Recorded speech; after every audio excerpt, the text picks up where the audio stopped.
Welcome back. We are studying about states of matter, right? And we have completed solid states too. Now we are going to learn liquid state in detail. Milk, water, honey, cooking oil, juice, cold drinks are examples of liquid. Mercury is a liquid metal. Do you know that? So we can study properties of liquids one by one. First one, what about its shape? We know that liquid takes the shape of the container in which they are kept. So we can say that liquid has no fixed shape, or we can say no definite shape. Why it happens?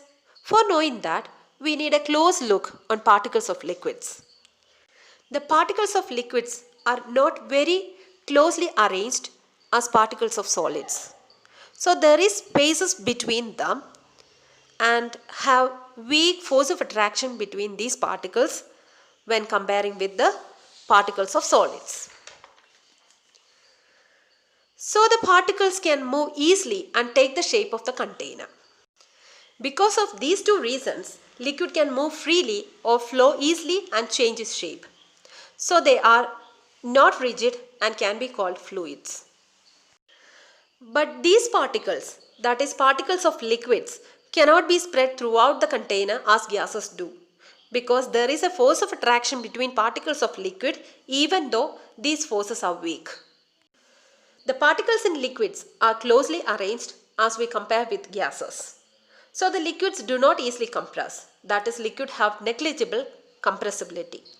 That means we cannot reduce its volume by applying force on it. So liquid have fixed or definite volume.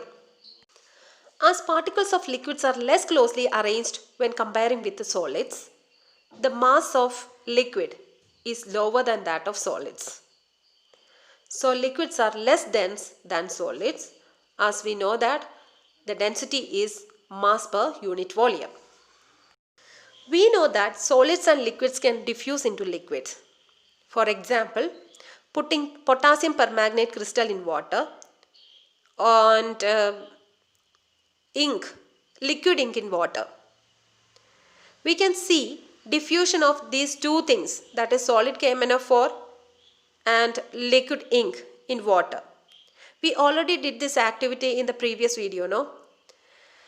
And we can see that both of these can diffuse into liquid. The gases from atmosphere diffuses and dissolve in water. These dissolved oxygen and carbon dioxide are essential for aquatic organisms to survive. So we can conclude that solids, liquids and gases can diffuse into liquids.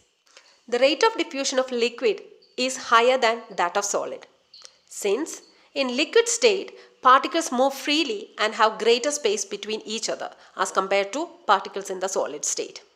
Now we can conclude that liquids have no definite shape, they have fixed volume, they are fluid and are not rigid. They have negligible compressibility, low density as compared with solids.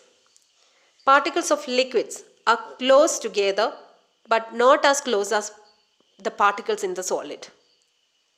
There is attractive force between particles of liquids, but the force of attraction is weaker than that in solid. Liquid have more kinetic energy than solids. Okay, for now, take care. Bye.